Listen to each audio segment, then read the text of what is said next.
Welcome to the Thunderstruck Motors Putty installation tutorial for Windows 7.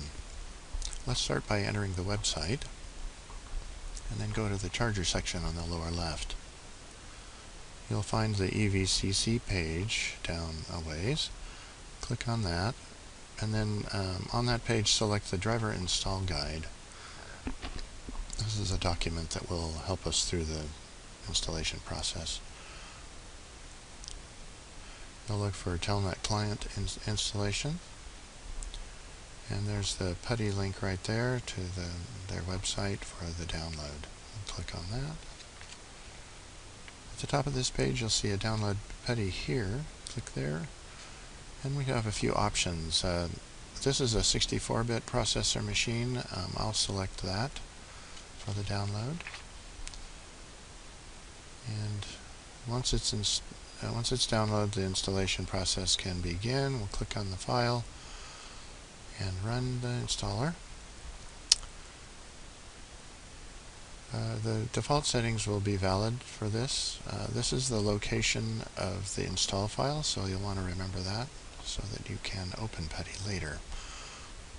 It is installing now, and doesn't take very long. It's a small program.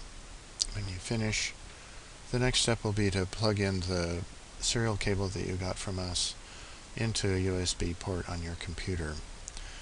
We'll be using the device manager to determine the serial port, the COM port for that serial cable, and in this case it's COM5. We'll use that when we run Putty next. We're finding Putty where it was located in the install process. And here is the configuration file for Putty.